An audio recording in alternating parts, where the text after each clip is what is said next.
احاطہ کرتے ہوئے ہمیں اپنی منزل مقصود تک پہنچنا ہے اور آپ کی دعاؤں کا مستحق بننا ہے۔ صاحبان ذی وقار، اسی ضمن میں نے جن آیات کو ہدیہ کرنے کا شرف حاصل کیا، ان آیات کریمہ میں میرے پروردگار نے فرمایا کہ سبح اسم ربک الاعلیٰ، تسبیح کرو اور پاکی بولو اپنے رب کے نام کی جو اعلیٰ ذات ہے، جو بزرگ و برتر ذات ہے۔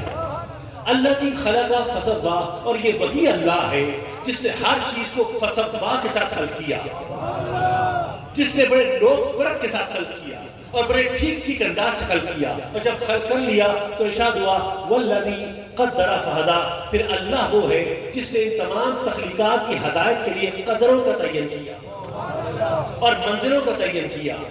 صاحبان ذی وقار، میں تمہیدی کلمات کو استوار کرنے کے لیے اپنے صاحبان ذی وقار کی توجہ دوسری آیت پر مرکوز کروانے کی اجازت چاہوں گا، جہاں پر میرے مولا نے ارشاد فرمایا کہ الذی خلق فسویٰ، کہ یہ وہی اللہ ہے جس نے ہر چیز کو فسویٰ کے ساتھ خلق کیا۔ یہ فسویٰ کا معنی کیا ہے؟ اگر میں آسان الفاظ سے سمجھا پاؤں تو جس چیز کو جتنی ضرورت تھی، جس چیز کی جتنی ضروریات تھیں، جتنی اس کی استطاعت تھی، جتنی اس کی استعداد تھی، جو اسے کوالٹیز چاہیے تھی، جو صفات چاہیے تھی، جو خوبیاں چاہیے تھی، جو حلیہ چاہیے تھا، جو ظاہری ساخت چاہیے تھی، جو اپیرنٹ لک چاہیے تھی، خدا پروردگار نے وہ تمام اس میں مکمل کر کے اور مزین کر کے دنیا میں روانہ کیا۔ سبحان اللہ، اس کو فسویٰ کہتے ہیں۔ اور جب فسویٰ کے ساتھ خلق کر لیا تو فرمایا کہ والذی قدر فہدیٰ، پھر اس اللہ نے فسویٰ کے ساتھ خلق کرنے کے بعد ان تمام تخلیقات کی ہدایت کے لیے قدروں کا تعین کیا اور رستوں کا تعین کیا کہ جن پر چلتے ہوئے ان چیزوں نے ہدایت کی منزلوں کو طے کرنا ہے اور دنیا میں اپنی مدت کو مکمل کرنا ہے۔ صاحبان ذی وقار، اس کو فہدیٰ کہتے ہیں۔ دیکھیں، چاہے فسویٰ ہو یا چاہے فہدیٰ ہو، دونوں میں مدت کا مکمل ہونا ضروری ہے۔ توجہ ہے آپ کی؟ دونوں میں مدت کا مکمل ہونا ضروری ہے۔ اب اگر فسویٰ اور فہدیٰ کے معنی منتقل ہو گئے تو میں کچھ کہنے کی اجازت چاہتا ہوں۔ یعنی بلی کو یہ حق حاصل نہیں ہے کہ وہ کہے کہ مجھے اونٹ کیوں نہیں بنایا، اور اونٹ کو یہ حق حاصل نہیں ہے کہ وہ کہے کہ مجھے شیر کیوں نہیں بنایا۔ بھئی جس کو جیسا بنانا تھا ویسے بنا کے بھیج دیا، جیسی جس کو صفات ادا کرنی تھی ویسی صفات ادا کر کے بھیج دی۔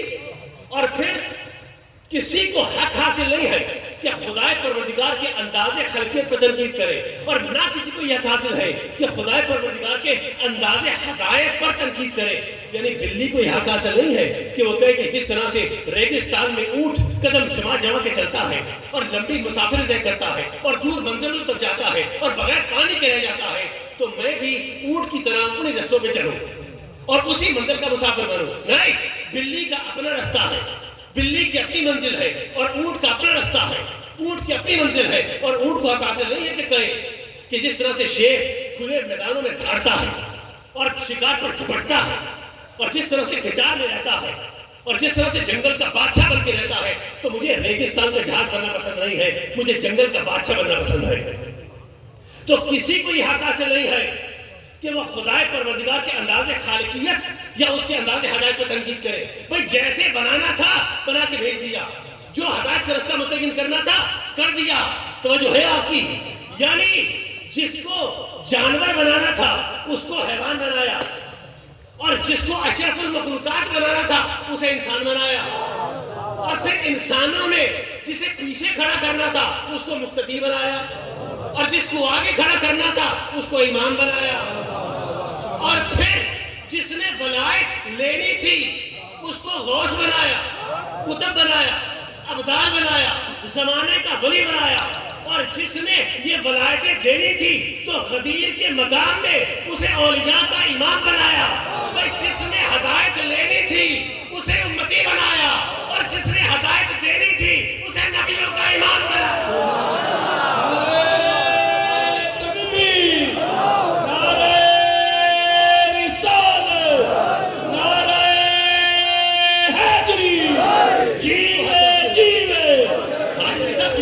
نہیں ہے کہ خدا پروردگار کے انداز خلقیت یا اس کے انداز ہدایت کی تنقید کرے، نہیں کسی کو حاصل نہیں ہے۔ اسمان پر چاند گول ہے، گول ہے نا، میں کہتا چکور ہوتا تو بڑا اچھا ہوتا، چار کونوں والا اسکوئر شیپ ہوتا بڑا اچھا ہوتا، خوبصورت لگتا. بھئی تارے رات کی تاریکی میں چھوٹے چھوٹے گول گول نظر آتے ہیں، نہیں ایسے نہ ہوتے، تکونے ہوتے 3 کونوں والے ٹرائنگولر شیپ، تو کیا یہ اچھا ہوتا، بڑے خوبصورت لگتے.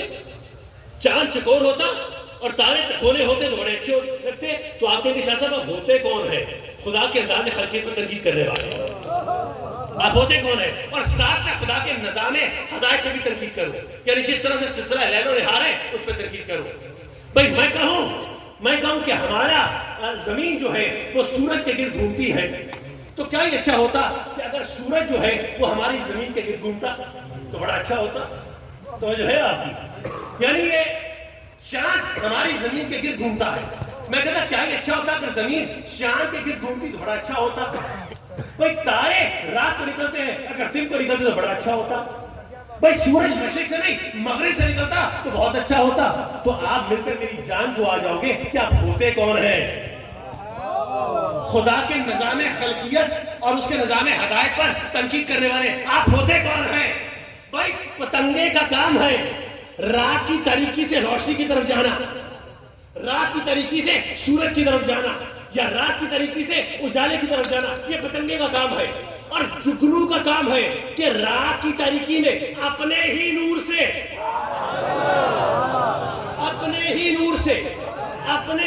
سے دوسروں کو رستہ دکھانا. میں کہوں کہ الٹ ہو جائے تو بڑا اچھا ہو کہ پتنگا روشنی سے تاریکی کی طرف جائے اور جگنو تاریکی سے روشنی کی طرف جائے تو کیا یہ اچھا ہو؟ تو آپ کہیں گے آپ ہوتے کون ہیں؟ خدا کے نظام خلقیت اور ہدایت میں دخل دینے والے. تو میں کہوں گا ملا میں بھی تو یہ کہتا ہوں کہ تو کون ہوتا ہے؟ خدا کے نظام خلقیت اور ہدایت میں دخل دینے والا.